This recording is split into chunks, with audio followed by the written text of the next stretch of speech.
Bem-vindos ao podcast Geringonça, um podcast espontâneo, improvisado e itinerante. Realizado por bolsistas do projeto Geringonça, Pedagogias da Diferença e Ecologias da Vida. Coordenado pela professora Daniele Noal Gai. Eu me chamo Valentina e o podcast de hoje é sobre a aula de Ricardo Cecim, famoso por suas elaborações na área de educação e saúde. Estamos aqui com um super convidado, um cara bacana, querido, né, que amo para sempre, mas que, além, né, do afeto, da amizade, da companhia e como meu orientador de doutorado e de vida, né, de pesquisa, de tendências e decisões aí acadêmicas, é uma referência no Brasil, no mundo, né, uma referência na estruturação das políticas de saúde, especialmente na linha de educação especial, saúde, processos e práticas. Tem muito a nos dizer, nos contar, e dizer, né, que a gente tem aqui uma pessoa que idealizou, lutou, né, e estruturou esse sistema, né, que a gente está atuando também, tentando defender. Além da política de educação permanente em saúde, né, que está lá, circula, que o grupo precisa conhecer, tem todos os referenciais teóricos do campo do cuidado, né, das crianças hospitalizadas, que toda pessoa que a gente conversa, que a gente traz para cá, acaba te citando, né, Ricardo? Ah, é? A Itamara de Curitiba, e outras pessoas que a gente tem falado, as gurias ali do Clínicas também, Daniele, Ana, todas acabam te citando, então vamos direto à fonte. Que bom que tu está aqui, a palavra é tua.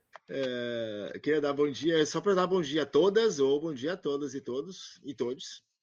E um prazer estar com vocês. A Dani me convidou, acho que é a segunda vez, né, Dani, de estar com um grupo de alunos.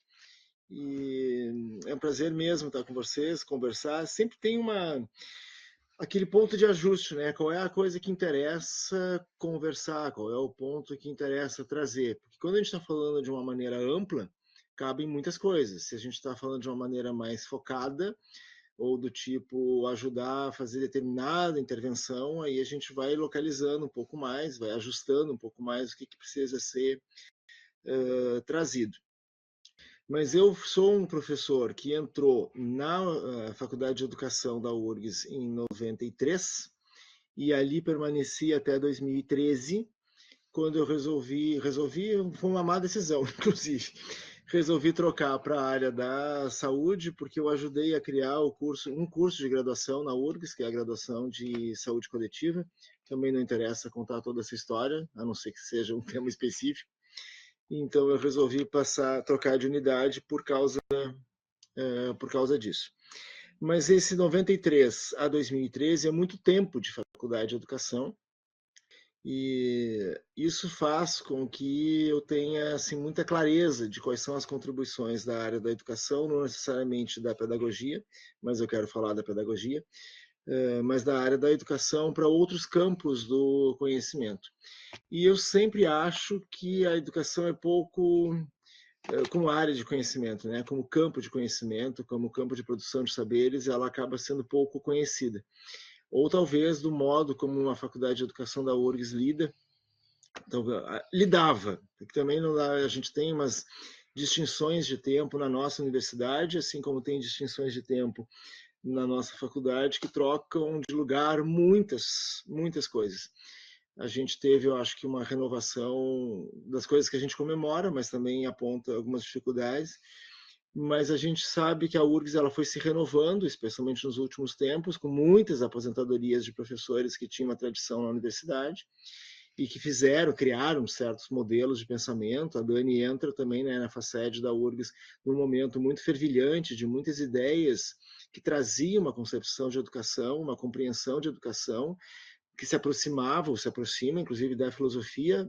A diferença da filosofia é que, enquanto a filosofia é a produção do conhecimento, a educação também é a produção das práticas. A educação tem essa característica de pensar, mas está dentro da escola, ou está dentro de práticas educativas, as mais múltiplas ou as mais variadas. Eu digo isso na antropologia, acontece a mesma coisa. A antropologia é uma área de grande produção de conhecimento, mas quando a gente traz a antropologia para a saúde, tem uma diferença que os profissionais de saúde usam a antropologia para produzir cuidado em saúde, e a antropologia desenvolve conhecimentos para ajudar aqueles que estão no cuidado. Na educação e na filosofia, alguma coisa desse tipo. A filosofia produz muitos conceitos, mas ela oferece esses conceitos para a educação, que é que vai operar. A educação, ela vai, de fato, entrar em contato com as crianças, ela vai entrar em contato com territórios, ela vai entrar em contato com pessoas que vêm buscar lidar com certa matéria da aprendizagem, certa matéria do uso do mundo.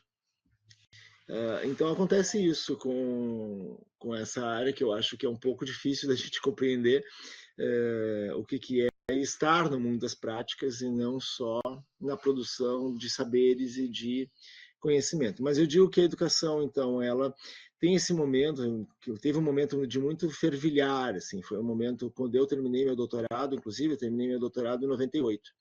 E esse período de 98 até assim, meados dos anos 2000 foi muito forte, ou até 2013 que seja, quando eu troco de unidade.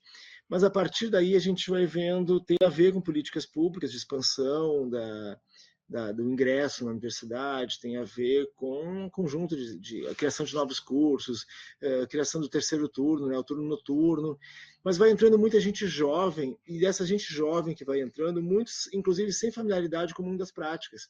Aqueles que terminaram o doutorado, eles terminaram a graduação, fizeram mestrado, terminaram o mestrado, fizeram doutorado, viraram docente. Nunca estiveram lá naquele lugar onde eu já estive muito tempo, Dani já esteve muito tempo, lidando com crianças com dificuldades de conhecimento, pessoas com deficiência, pessoas usuárias de drogas, pessoas vivendo na rua, pessoas institucionalizadas. Quem está lidando com esse lugar e quer mudar esse lugar tem que desenvolver práticas, mas a gente precisa do suporte de alguns saberes. E quando a gente escolhe o suporte de alguns saberes que são muito ousados na compreensão da vida, a gente tem que fazer essa transposição. Então, a gente tem que lidar com a prática, mas trazer para dentro dela esses desafios que são fortes da compreensão do que é o mundo, o que é um corpo, o que é uma subjetividade, o que é uma relação social.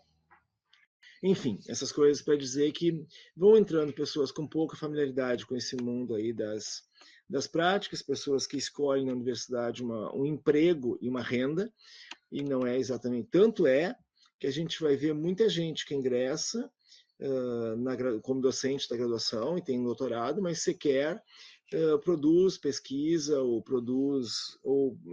publica coisas. Então, a gente não é para fazer nenhuma crítica, mas é para dizer que tem um modelo, e a nossa universidade é uma universidade secular. Eu disse isso num lugar, Dani, que eu disse, a URGS não tem regras. As pessoas ficaram muito chocadas comigo quando eu disse a URGS não tem regras, eu queria entender o que é isso, como é uma universidade sem regras. Eu disse, claro, as universidades hoje precisam submeter ao que pensou o INEP. A URGS existe muito antes da criação do INEP. Então, ela formulou as ideias, entre outras universidades, claro, do Brasil, né? A gente tem algumas universidades muito fortes, não por acaso são as universidades também mais bem avaliadas. Quando a gente entra em sistemas de avaliação, seja na graduação ou na pós-graduação, que também isso está mudando. Também isso está mudando, a gente já não sei quanto tempo a gente se... Na graduação, a URGS se preserva como das melhores universidades do país, mas segundo os critérios usados, né, para avaliar. Essa introdução aqui, eu estou querendo dizer, então, assim, que a educação é muito marcante na minha vida, os conceitos, as intervenções são muito marcantes. Em 95, eu comecei a desenvolver um trabalho que foi na pediatria do Hospital de Clínicas. Quando a Dani fala assim, muitas pessoas me citam, é porque, de fato, eu criei uma inflexão que não existia. Em 95, eu comecei a discutir no Hospital de Clínicas de Porto Alegre qual era o cuidado na pediatria, qual era o cuidado de crianças. Então, a minha questão era, crianças podem adoecer, crianças podem ser hospitalizadas. Uma vez hospitalizadas, se a oferta que nós fazemos às crianças é de tratamento médico e de enfermagem, eventualmente de fonoaudiologia, fisioterapia, enfim, as coisas que crianças podem precisar, dependendo de quais doenças se trata, a gente está lidando com as necessidades de saúde, mas não está lidando com as necessidades que são da vida. ou com necessidades que são da faixa etária, necessidades que são dessa etapa do desenvolvimento. E nessa faixa etária, nessa etapa do desenvolvimento, a educação é determinante. É determinante, e aí algumas coisas dizem muito respeito a isso. O que é determinante para uma criança? É a escola, é o brincar, são os objetos do brincar, as referências do brincar. E o brincar não é dar brinquedo que nem na recreação. O brincar é entender, e aí isso está no nome da tese da Dani, né, a professora de vocês. O brincar, ele é produtor de subjetividade, o brincar, ele é produtor do próprio ser humano, o brincar é produtor de que uma criança possa se encontrar consigo mesma, porque existe uma fantasia em torno do brincar. O brincar não é saber encaixar as peças de um quebra-cabeça, ou brincar não é fazer um carrinho rodar e descer uma rampa. O brincar, até porque os brinquedos, eles ora são um caminhão, como ora eles são uma astronave, como ora eles são uma cama que se move, e ora eles podem ser qualquer coisa. Brincar é brincar. Então, os objetos do brincar são os objetos que aquele que brinca atribui àquele objeto. E interessa que a gente saiba o que está sendo atribuído para aquele objeto, que habilidades está sendo atribuída para aquele objeto. E eu não acho que isso se trata de psicologia, eu acho que isso se trata de pedagogia mesmo. A pedagogia tem essa ocupação, os sentidos que tem o brincar na produção de uma pessoa. E é interessante reconhecer que a pedagogia olha de um modo diverso da psicologia. E aí é importante, talvez, a gente pensar para vocês que são estudantes de pedagogia, é que a gente pode falar da pedagogia como uma área profissional, mas a gente pode falar da pedagogia como um campo do conhecimento. E como um campo do conhecimento, várias categorias profissionais podem e devem fazer uso dos saberes pedagógicos. Mas a pedagogia, ela tem, na saúde, a gente fala num conceito que na educação não é comum, mas na saúde ele existe, o conceito que é de campo e núcleo. Quando vocês entram nos hospitais, vocês vão ouvir muito essa linguagem, ou deveriam ouvir. Se não ouvirem, levem. A gente, quando fala de campo e núcleo, a gente está dizendo que existe o campo da saúde, mas existe o núcleo, que são das várias profissões que atuam na saúde. E eu digo sempre, eu falo desse modo, em que a gente tem um campo saúde e as categorias profissionais como um núcleo do conhecimento, mas cada categoria profissional ela é também um campo, digamos, vamos pensar assim, que atuamos na saúde, todos nós sabemos de saúde e a gente lida com um núcleo do conhecimento que é o da pedagogia. Mas a pedagogia ela é campo do conhecimento para todas as demais áreas que não são do campo pedagógico. E aí, nas outras áreas, o campo pedagógico é usado no núcleo da enfermagem, no núcleo da medicina, no núcleo da psicologia. Então, esse movimento ele acontece. A gente pode pensar a psicologia como um campo e que vai ser usado no nosso núcleo da pedagogia. Esse reverso ele existe todo o tempo. Então, quando a gente vai relocalizando qual é a nossa atuação, em que lugar a gente se posiciona, em que lugar a gente está, a gente vai fazendo esse movimento. Então, a gente pode ter pedagogos na saúde mental, pedagogos na internação pediátrica, pedagogos no ambulatório LGBT, pedagogos no consultório na rua. Quando a gente vai para esse lugar, a gente precisa se apropriar do campo, que é aquele lugar, levando o núcleo da pedagogia para aquele lugar, que deve se tornar campo para os demais profissionais. Isso quer dizer que a gente não está lidando com o que é conhecimento privativo, só eu faço. Não se trata de só eu faço, nem só eu faço, portanto não quero que os demais façam, e nem só eles fazem, portanto eu não posso fazer. Ao contrário, o que eles fazem, eu desenvolvo como saber para mim. E o que eu faço, eu ofereço como desenvolvimento para eles. Isso é o trabalho em equipe, ou que a gente pode pensar no conhecimento e a interdisciplinaridade, e no campo das práticas é a interprofissionalidade. São duas palavras difíceis, interprofissionalidade e interdisciplinaridade. Interdisciplinaridade tem a ver com conhecimentos que se mesclam, que se misturam, que se embebem uns dos outros, e a interprofissionalidade são as nossas profissões aprendendo umas com as outras. E quando eu entrei lá na pediatria, eu fiz um pouco desse movimento, dizendo que eu preciso colocar disponível os saberes da pedagogia, porque se trata de verificar conhecimentos de crianças, e se crianças têm uma marca com a escola ou com o brincar, eu posso oferecer a recreação. Então, eu posso ter sala de recriação nos hospitais, que era uma coisa que existia. Tá? Era comum, não sei se o quanto era comum, vamos dizer comum um hospital como o Hospital de Clínicas de Porto Alegre, que é um grande hospital, um hospital de referência, um hospital de referência internacional, é um dos maiores hospitais da América Latina, é um hospital de referência para muitas doenças, é um hospital que faz investigação de ponta para algumas doenças onde você tem ainda poucas explicações.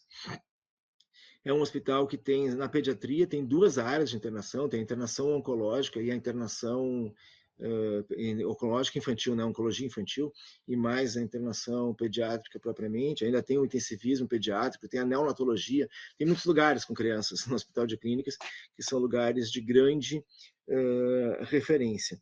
Então, eu dizia assim, é preciso que entre aqui um campo do conhecimento para ver essas crianças de uma maneira mais complexa.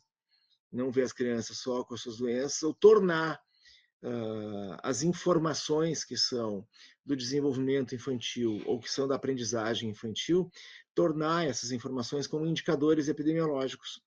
Não são indicadores epidemiológicos, são modos de cuidar, são modos de lidar, são modos de fazer a aproximação. E aí eu perguntava, por exemplo, quem conversa com a escola? Quem sabe o que acontecia na escola antes da criança ser internada? Quem são os colegas de escola que agora não se encontram mais?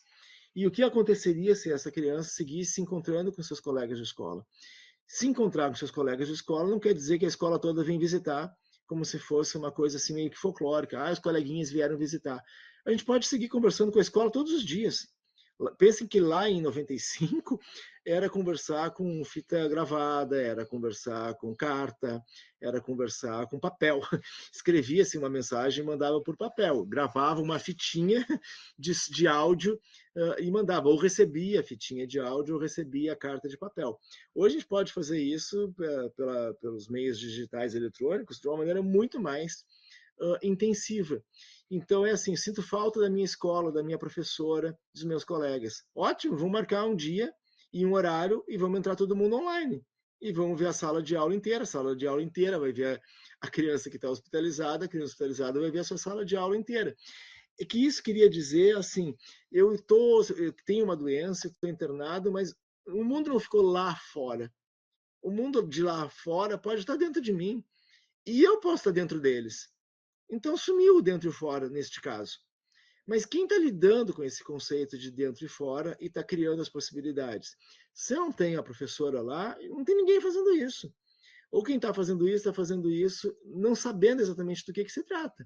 O que é uma sala de aula, uma professora, um caderno? A gente faz todas as críticas a isso, né? De que não seja de modo disciplinar, que não seja de modo mecânico. Mas é também a gente que faz essa discussão, quando a gente tem essa discussão crítica, que nem sempre a gente tem, é razoável que a gente tenha. Uma universidade como a URGS faz esse debate, porque a gente tem que entender que a sala de aula não está só ensinando português e matemática como se isso fosse regra. Está ensinando português porque a gente tem aula de literatura. Está ensinando matemática porque a gente está fazendo construções objetivas ou na sala ou no território. Mas a gente teria que entender que a escola fala de territórios educativos, e não só da sala de aula, que a escola fala do bairro, que a escola... Então, não é qualquer escola. Se for uma escola clássica, não precisaríamos da presença da pedagogia. Pode deixar qualquer pessoa.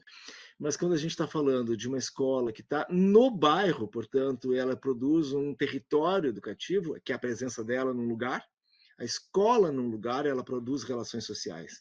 A escola num lugar produz relações com famílias. A escola num lugar produz relações com crianças.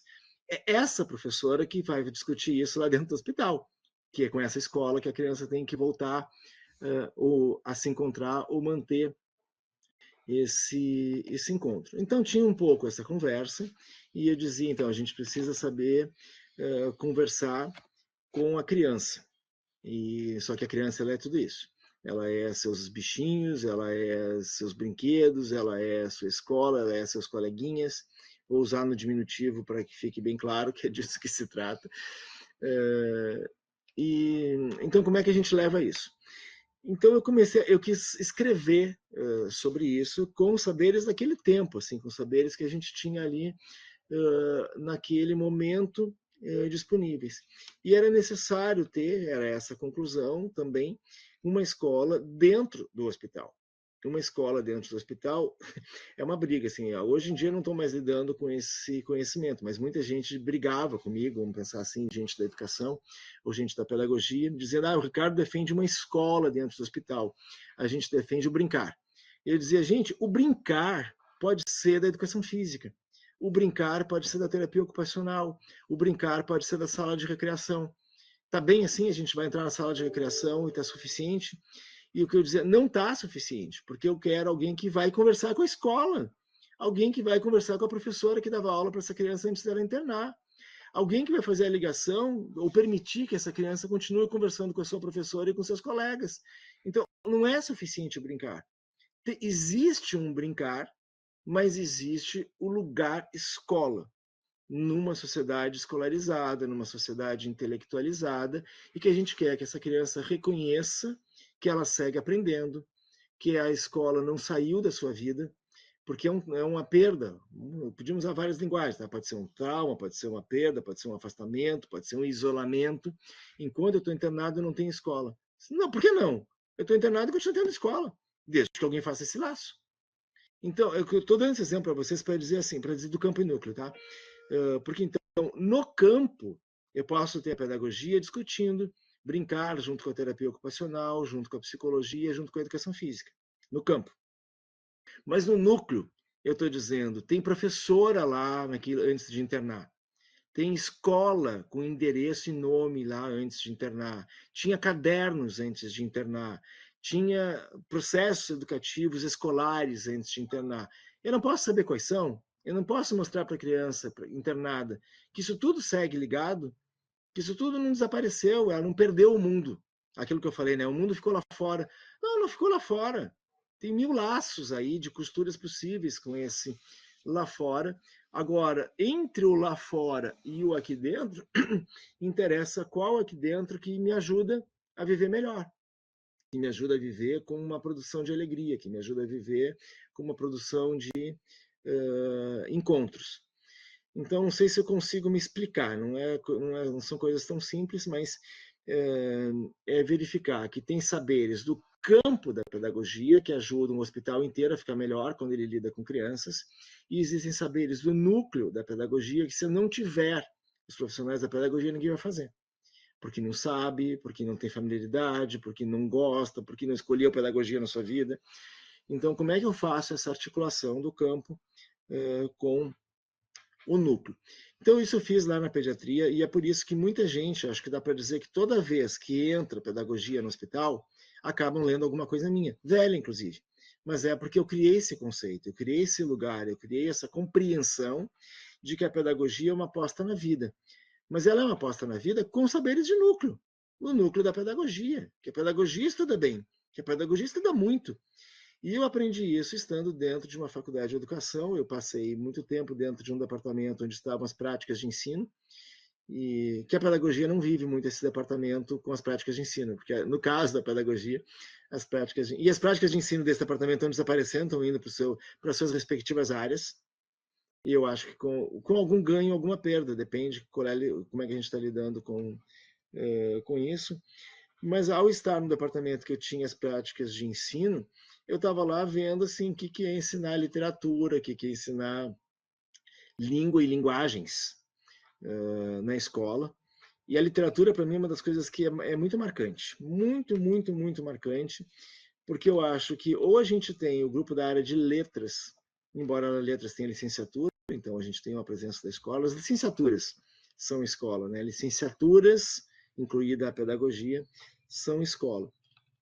Porque na literatura a gente não tem só o livrinho, tem o livrinho, quer dizer, não tem só o livrinho que ensina a ler, escrever, mas é que a gente tem livrinho sim que ensina a ler, escrever e muda o mundo. Eu ontem estava com um sobrinho neto, e estava lá um livrinho que ele vai fazer aniversário agora no dia 1º, e como a mãe dele está grávida e pode nascer o bebê a qualquer momento, eles resolveram antecipar a festa de aniversário dele de 4 anos. E aí ele ganhou um livrinho, Marcelo, Marmelo, Martelo, que é um livrinho quase clássico, né? Mas é um livrinho, Marcelo, Marmelo, Martelo, que a escola usa, e esse livrinho, ele não está dizendo de como é que a gente lê e escreve. Esse livrinho já está dizendo que as palavras são da nossa vida, que as palavras são criação. Quer dizer, eu posso pegar o Marcelo Marmelo Martelo ou pegar o Manuel de Barros, que estão fazendo a mesma coisa. Mas a pedagogia sabe fazer isso, a pedagogia sabe fazer essa conversa. Imaginem pegar o Marcelo Marmelo Martelo dentro do hospital e conversar com os nomes das doenças, com os nomes dos remédios, com os nomes dos aparelhos que estão sendo usados ali.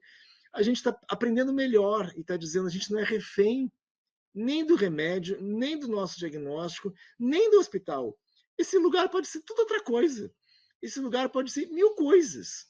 A minha vida não fica menor porque eu entrei no hospital, ela pode ficar até maior. Depende do que eu estou fazendo aqui dentro. Mas aí entrou uma pessoa da pedagogia para fazer isso, que até pegou aquilo lá e disse assim, faz de conta, que não é faz de conta, mas vamos pegar o caderno, vamos pegar as letras, vamos pegar as saberes, e eles viram outra coisa que a pedagogia permite, porque a pedagogia está lá brincando com crianças. Brincando no sentido mais forte que esse termo tem. Brincar é uma coisa maravilhosa. A pedagogia sabe disso. Outras profissões não sabem disso. Ou querem achar o que está por trás disso, como a psicologia, quer achar coisas que a pedagogia nem está preocupada em saber. Quais são os traumas de infância, eu não sei o que mais. Ele quer ver uma criança operando. Só que quando a criança está operando, é aqui agora. Eu não estou procurando nem antes nem depois, é aqui agora. O mundo ficou grande demais. O mundo podia estar estreito e ele ficou grande demais. E não é porque eu estou perguntando quais são as marcas que eu trago, é quais são as marcas que eu vou produzir. A pedagogia está perguntando quais as marcas que a gente vai produzir. Então, estou dizendo isso com um pouco essa mexida na criança com alguma doença ou na criança com alguma internação. E depois, o que aconteceu na minha vida? Isso foi em 95, então estou dizendo que isso é uma marca muito forte. Aí a Faculdade de Educação ajudou a entender isso, foi a pedagogia que ajudou a entender isso. Depois eu virei diretor da Escola de Saúde Pública do Rio Grande do Sul. E aí, quando eu fui diretor da Escola de Saúde Pública do Rio Grande do Sul, eu tinha que pensar especificamente nos profissionais de saúde. E aí eu queria que os profissionais de saúde enxergassem que o mundo era do mesmo jeito que a pedagogia enxerga. O mundo é tudo uma produção, o mundo é produção. O mundo é produção, assim, agora esse grupo aqui, que mundo está produzindo, né? A nossa classe, nossa turma, que mundo está produzindo. E eu queria que a saúde pudesse enxergar desse jeito, que a saúde pudesse ver o mundo desse jeito. Aí eu comecei a dizer, vamos parar de falar de treinamento e capacitação, ou de atualização, ou de introdução de inovação metodológica. Vamos falar de educação? E aí, para falar de educação, eu dizia, a educação quer saber quem é o coletivo de aprendizagem. A educação quer saber qual é o grupo que está reunido aqui para aprender alguma coisa junto. E aí, para fazer isso, tinha que dizer que não adiantava um treinamento que vale para todo mundo, mas só valia para aquele grupo que trabalha junto. Então, por isso que apareceu esse conceito que a Dani usou antes aí de educação permanente em saúde, era para dizer assim, eu posso tornar o meu local de trabalho uma escola. Se eu tornar o meu local de trabalho uma escola, o que uma escola faz? Uma escola quer gerar um grupo, uma escola quer gerar uma relação de aprendizagem, uma escola quer fazer todo mundo pensar, ou uma escola quer fazer construção do conhecimento. E aí, se for isso que a gente vai fazer, que coisas a gente faria? E aí eu precisei trazer, eu usei um conceito que existia. Eu brigo muito quando eu vou para uma banca de dissertação e tese, em que as pessoas dizem assim, o conceito de educação permanente começou na Organização Pan-Americana da Saúde, nos anos 80. Eu digo, ótimo, pode-se usar isso, mas não é disso que eu estou falando, porque quando eu falei de educação permanente, aí já era 99, 10 anos, 95 para 99, né? 4 anos depois. Quando eu comecei a falar disso, alguns anos depois, não foi essa referência que eu usei. A referência que eu usei foi como trazer o núcleo escola ou o núcleo pedagogia para dentro da saúde. Portanto, embora tenha autores da pedagogia importantes, que ajudaram a pensar isso na Organização Pan-Americana da Saúde. Tem uma pedagoga argentina, que é a Cristina Davini, que ajudou a pensar essas coisas de um jeito muito forte, muito relevantes, mas não era ela que eu estava usando, era eu mesmo. Eu estava usando esse passado que eu tinha dentro da educação. Então, eu tenho uma marca, sim, na criança hospitalizada, assim como eu tenho uma marca na educação de profissionais de saúde. Isso tudo, então, vamos pensar que tem um pouco de introdução no que eu estou falando aqui, mas a gente começou a falar em algum momento da pedagogia nos espaços não escolares. Então, do tipo, a gente pode ter a presença da pedagogia de profissionais graduados em pedagogia. É engraçado, quando a gente fala assim, pedagogo, parece que a gente está falando de uma entidade, né? Não, são pessoas que estudaram e dominam referências da pedagogia e podem estar em quaisquer lugares. Então, a gente pode estar num espaço escolar e num espaço não escolar. Mas a gente pode produzir espaços não escolares dentro da escola, dependendo do que a gente chama de escola, né? Mas para inclusão, por exemplo, para processos inclusivos na escola, a gente precisa de muito não escola dentro da escola, porque senão a gente não consegue fazer inclusão. Então, para fazer inclusão, a gente tem que incluir, inclusive, o não escolar dentro da escola. Isso é quase como dizer assim, se algumas pessoas até pouco tempo eram vistas como não possíveis na escola, na hora que a gente diz elas serão possíveis dentro da escola, a gente também está dizendo que coisas que não eram escola podem vir para dentro da escola. Então, não era escola certas práticas de arte, mas podem se tornar. Não era escola certas práticas como o bairro, mas podem se tornar. Não era da escola estar de porta aberta e trabalhar também fora do muro da escola, mas pode se tornar. Então, tem coisas não escolares que podem ser trazidas para dentro da escola, fazendo com que a escola não seja uma fronteira rígida. Ao contrário, seja uma fronteira que não sabemos onde está a fronteira da escola. Tem pedagogos importantes aí, como Rosa Torres, eu acho, como a pedagoga que diz isso. A escola tem uma fronteira que a coisa mais legal é tirar a fronteira. Quanto mais a gente tira a fronteira da escola, mais a gente vai descobrir o que é educação ou o que seria uma prática escolar ou uma prática pedagógica. Mas a gente também vai levar o escolar para dentro de lugares que não... E aí eu estou dizendo levar o escolar, tá? Eu não estou dizendo levar só a pedagogia. Levar o escolar para dentro de lugares que não eram escolares. Eu posso levar um escolar para o consultório na rua, eu posso levar um escolar para um ambulatório LGBT, eu posso levar um escolar para dentro de uma oficina de arte, eu posso levar o escolar para dentro do hospital. Mas é sempre sem fronteiras, porque se eu levar só uma fronteira, então eu vou meter um cisto lá dentro do outro lugar. Não é um cisto que eu vou meter dentro do lugar, é um germe que eu vou meter lá dentro do outro lugar. É o germe escolar dentro de um lugar que não é escola. Ou um germe que não era escolar dentro da escola. Não sei se me faço entender, depois eu dou um tempinho aí para vocês trazerem questões ou perguntas para ver se a gente entende isso melhor. Quando a gente inventa alguns lugares, eu acho que a gente deveria inventar sempre lugares germinativos, né? Sempre que a gente inventa um lugar, põe um germe ou um ovo e deixa esse ovo ser, como é que a gente chama aí o ovo quando não é incubado o ovo, põe esse ovo no ninho. A gente põe um ninho e um ovo lá dentro do outro lugar e vamos ver o que é que vai acontecer. O germe talvez seja mais interessante, né? Que o germe ele vai produzir possibilidades ou campos de possíveis dentro desse outro lugar. Mas eu estou querendo assegurar de que existe sim um núcleo de saberes pedagogia, existe sim um núcleo de saberes pedagógicos. E esse núcleo de saberes, então, tomado como um germe, é isso que eu levo para outros lugares. Porque senão parece assim, eu estou levando a pedagogia para dentro do CAPS, então a gente vai aprender psicologia. Não, a gente vai levar a pedagogia para dentro do CAPS. A gente vai levar pedagogia para dentro do lugar de cuidado de pessoas. A gente vai levar pedagogia para... eu vou trabalhar na geração, então eu vou ter que aprender artes. Não, eu vou levar a pedagogia para trabalhar com a arte. Eu vou entrar no hospital, então eu tenho que saber psicologia infantil. Não, eu continuo tendo que saber pedagogia. E aí eu vou fazer intersecção interdisciplinar e interprofissional com os outros que estavam lá. Então, um pouco dessa condição, eu acho que ela se coloca para a gente. Na educação, não sei se eu vou misturar muita coisa aqui, mas na educação eu orientei não sempre pedagogos. Teve um período que eu orientei muitos médicos. Depois teve um período que eu orientei muitos psicólogos. E E eu tive orientando os pedagogos que fizeram coisas muito incríveis do meu ponto de vista.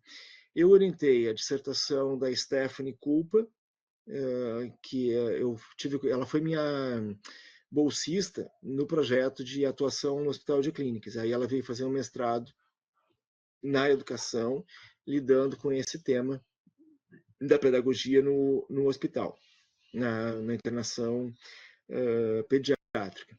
Depois eu orientei uma pedagoga de educação especial que trabalhava com escolas especiais de Porto Alegre, com uma particularmente, e o tema dela era a fronteira da escola especial, neste caso, com o bairro, ou com a rua. Porque era assim, as crianças ou os adolescentes que estão na escola especial, eles têm um tempo máximo de permanência. Quando chega aos 18 anos, não tem mais escola. Para onde eles vão? E a gente trabalhava com esse momento, com essa fronteira, assim, não era uma fronteira escola-território, ou escola-sociedade, escola-cidade, só essa fronteira era a fronteira formal, não haverá mais escola pela faixa etária. O que a gente vai fazer aqui com este grupo?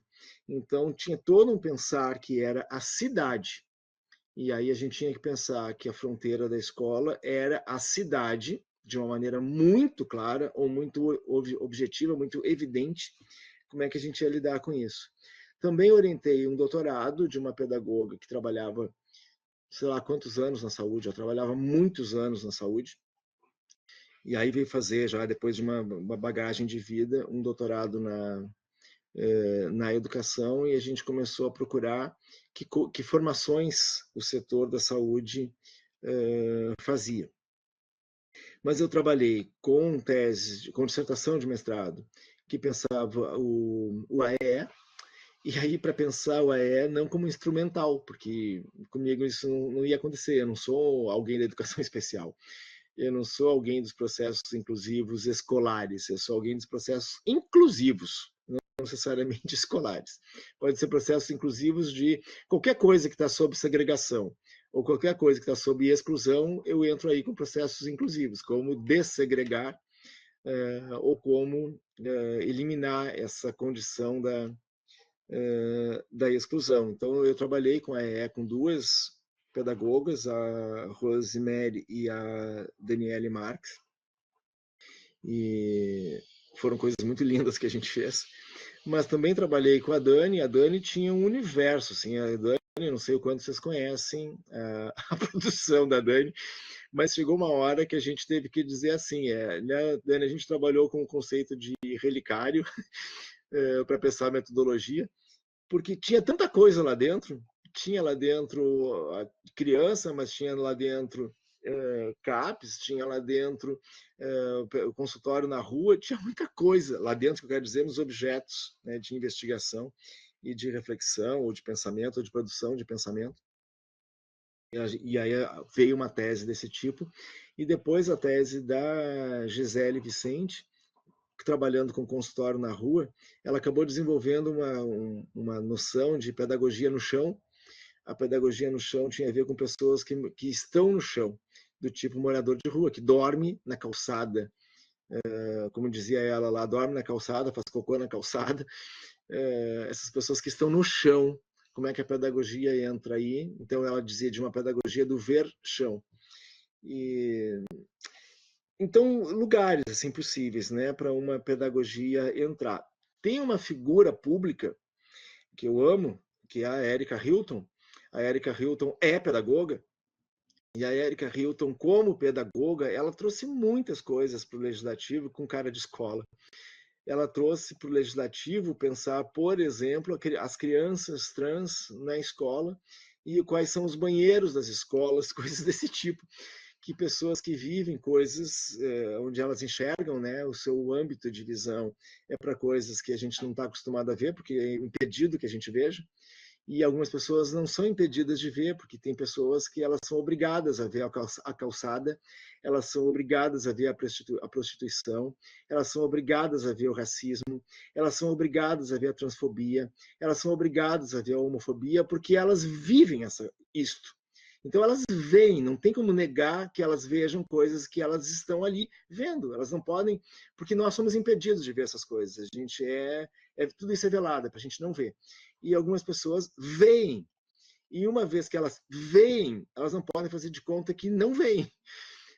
Quer dizer, algumas até fazem de conta que não veem. Mas as que não fazem de conta que não veem, elas mudam esse outro mundo. Elas mudam as visibilidades. E quando elas mudam as visibilidades, isso é processo inclusivo.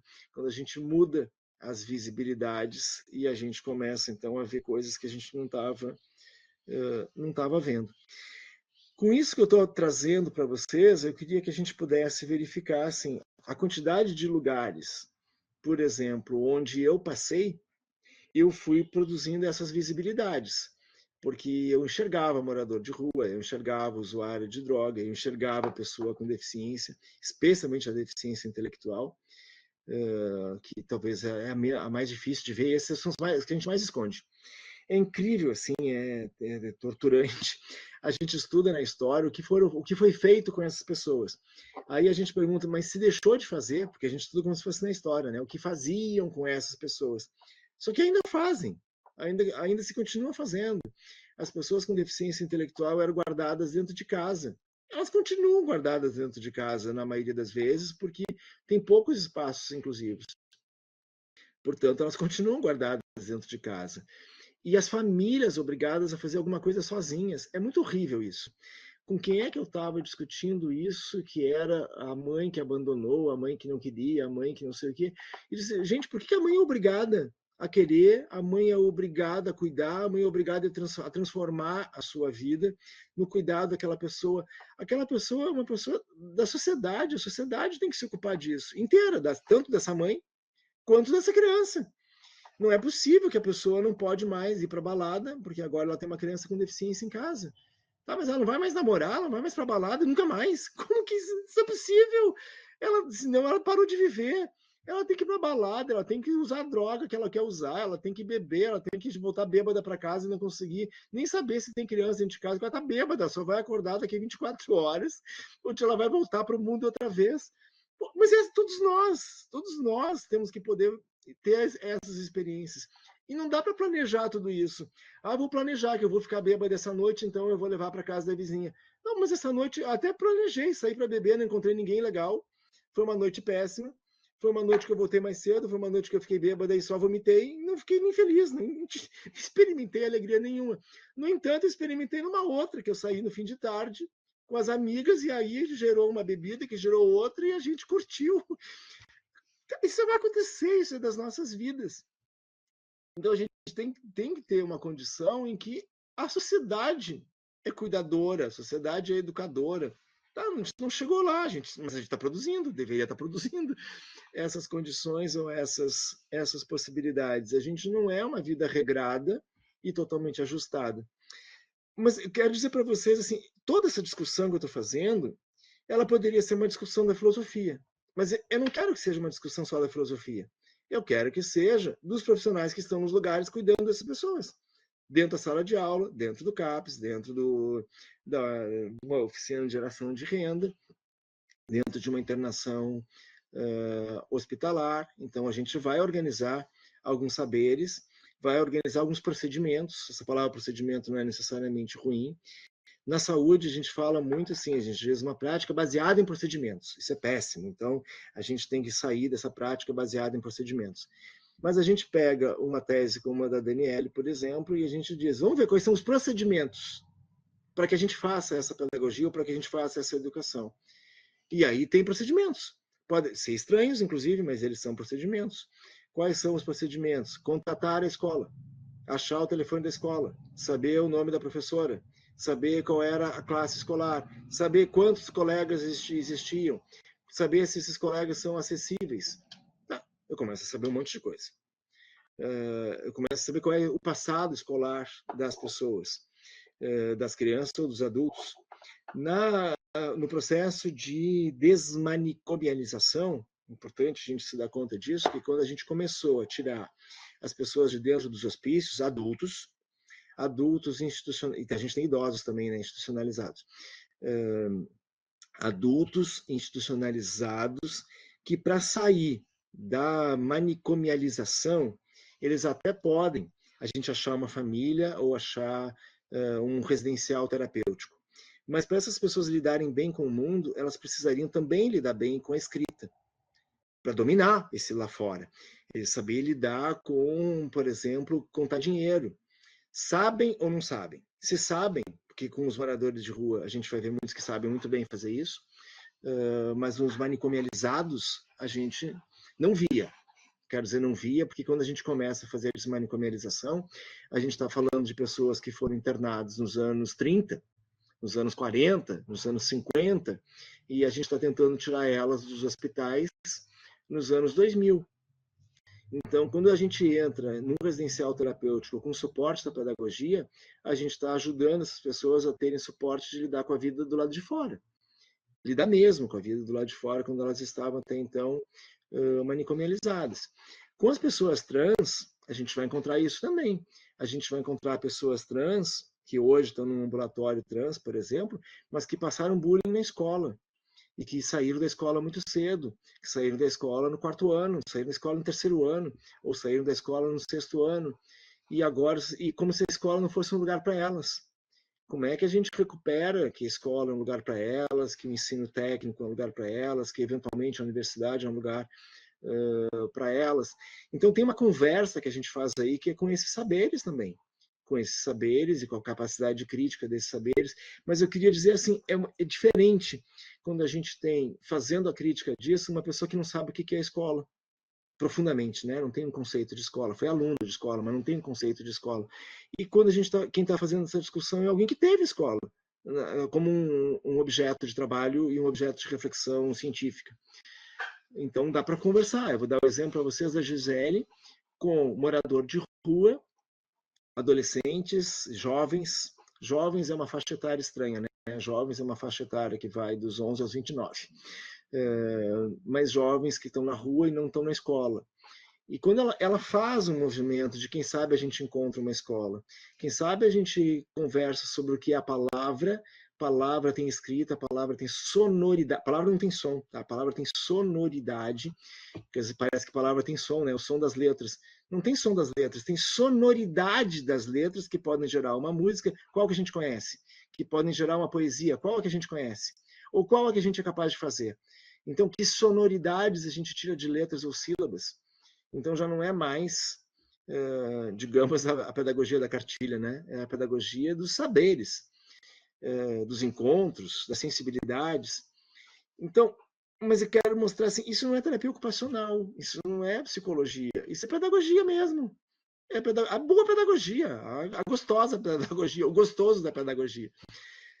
Então, quem estuda pedagogia tem que tirar tudo isso do seu curso de graduação. Tem que recolher essa parte do seu curso de graduação. O estágio é uma oportunidade.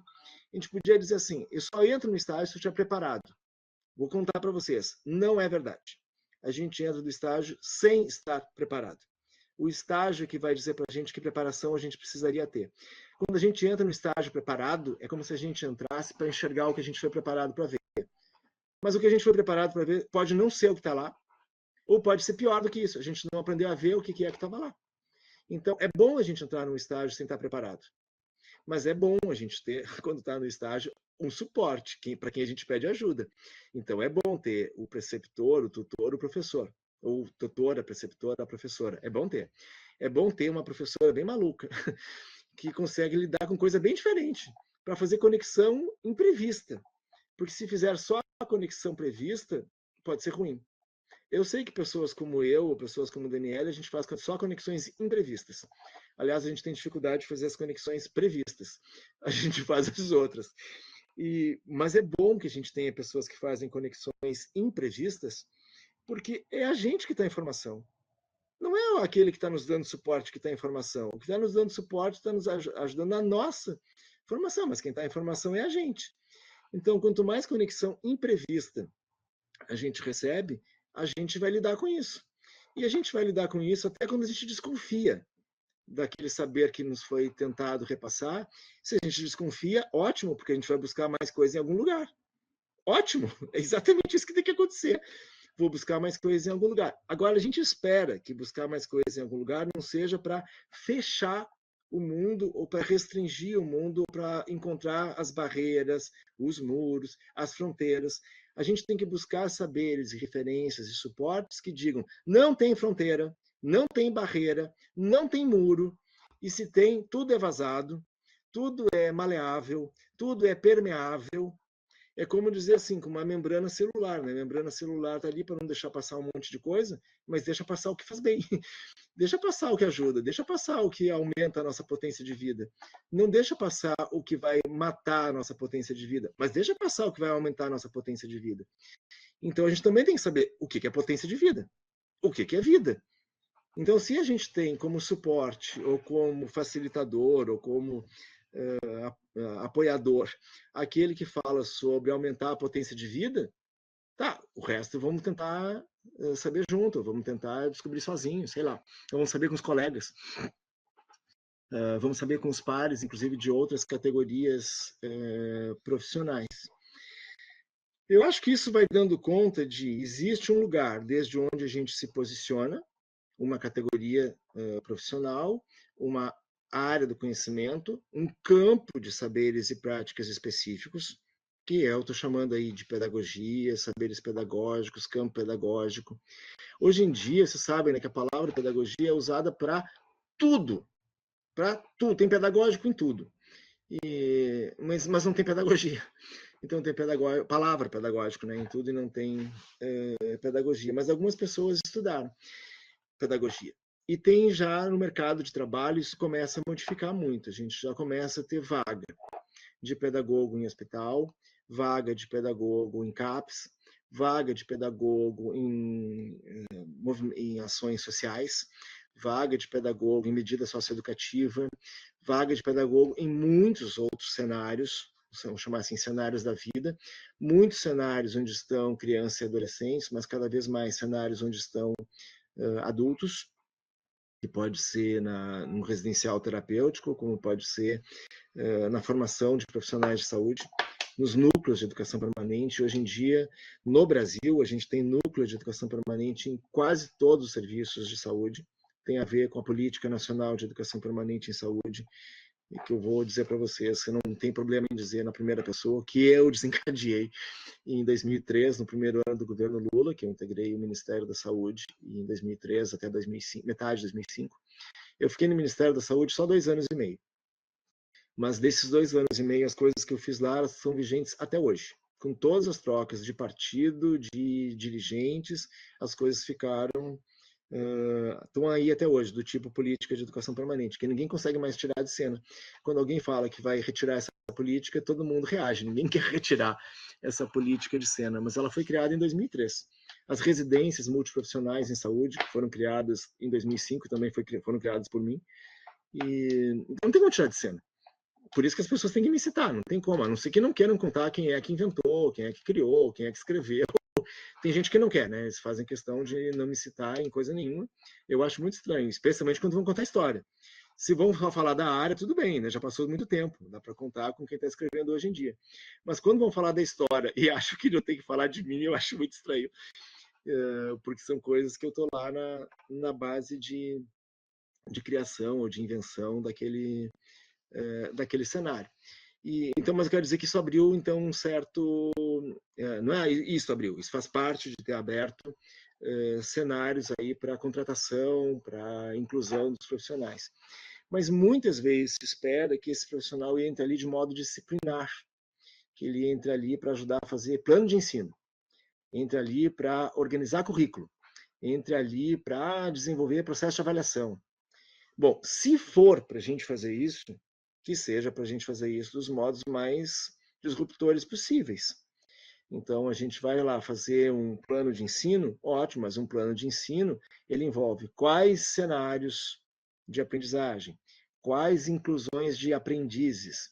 A gente tem que trazer perguntas desse tipo e ser agudo com isso. A gente precisa que os aprendizes sejam interdisciplinares. A gente precisa que cenários sejam interdisciplinares. A gente precisa que cenários sejam de perguntas imprevistas, que cenários sejam imprevisíveis. E às vezes nos expulsam por causa disso, porque aí a gente está dizendo umas coisas que não era isso que eles queriam uma coisa bem disciplinar, e a gente vai dizer que não pode ser disciplinar, porque o disciplinar não faz parte da aprendizagem. O disciplinar faz parte do treinamento, do adestramento, que cabe muito bem num canil, mas não cabe muito bem no desenvolvimento cognitivo, no desenvolvimento afetivo.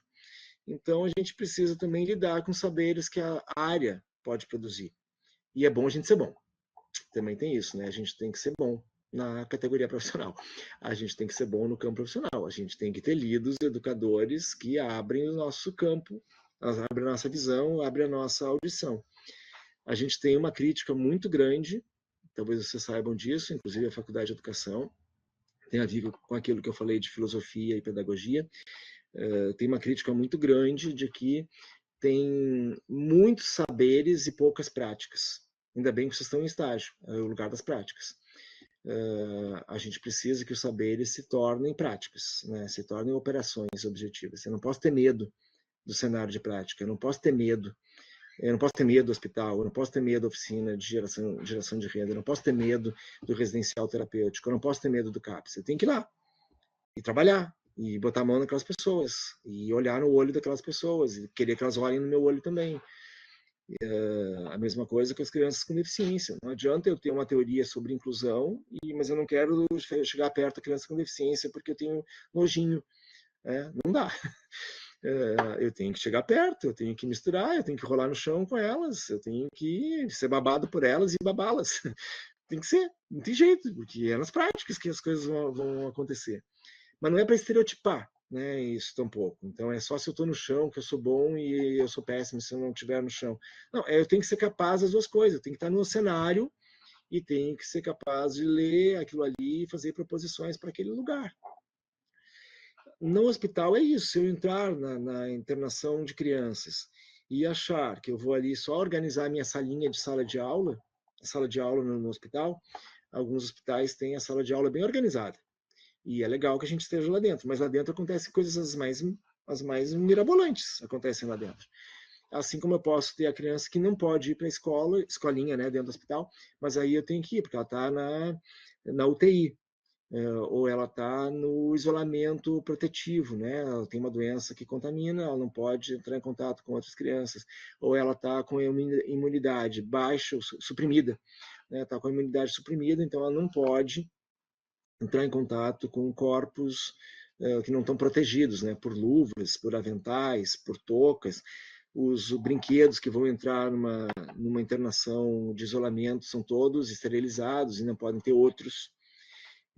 Então a gente tem que saber disso, mas a gente está sempre, acho que talvez essa fala, né, para dizer para vocês, a gente está sempre contatando fora. A gente não está produzindo cada vez mais dentro, a gente está sempre produzindo fora.